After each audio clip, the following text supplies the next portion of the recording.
Төрт қолас тең болу үшін адамда білімді болу керек, көңіл күйі де керемет болу керек, денсаулығы да мықты болу керек, табысы да жақсы болу керек. Мен Жәмиханова Жанна, 31-ші ағымның Уәлихан Танашев атындағы 10-дықтан болам. Мен осы сабаққа келген кезде Ахметбек ағайға денсаулығымды түзеу үшін келгем негізінде. Маған ылғи 100% жазылмайсың деген. Екі бүйрегім ауырады екен. Мына кейінгі диагнозды қойған кезде зоб, бауыр, бүйрек деп қойған кезде уже ойладым, бітті мен. Енді тұруым мүмкін емес еді деп. Ондайды жеңу екінің бірінің қолынан келмейді. Үмітсіз шайтан дейді ғой, бәр жерге бардым, қай жерге бармадым. Басында мен сенбегем.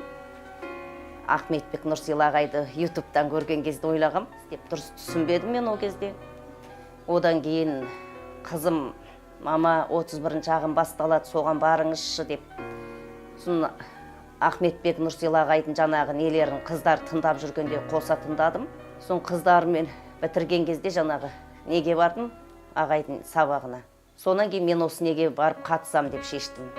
Содан бастап қуаттану сабағын тыңдадым, жиі жүгіруді бастадым, медитацияны бастадым. Құрметті көрермен, егер де сізге бизнес бастаудың ұстанымдары, аламан сабақтарында айтылған қажетті мәліметтер, біз жайлы кәсіпкерлердің пікірі немесе тапқан табыстары қызықты болса, оған қоса мотивациялық видеоларды көргіңіз келсе, бизнес бастаудың басты каналына тіркелуге кеңес беремін. Бизнес бастаудың басты каналына төменгі сілтеме арқылы өте аласыз. Сеніңіздер өздеріңізге, ағайға сеніңіздер.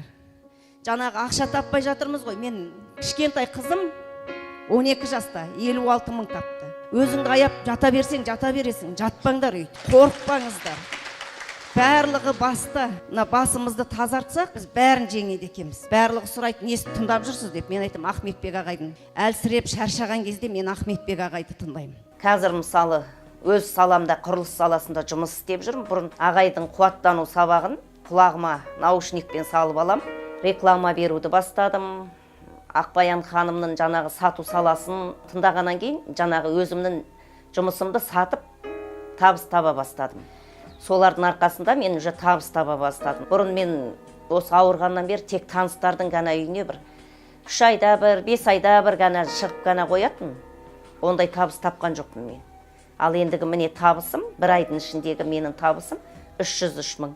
Қазір менде тағы 2 объекті тұр. Мен жаңағы декларация қабылдағам 500 мың деп. Мен жотамнан асып кетейін деп тұр. Мен төбем миллион дегем. Алла бұйыртса миллионға жетем деген сенімім өте жоғары. Қазір сенімділігім өте жоғары.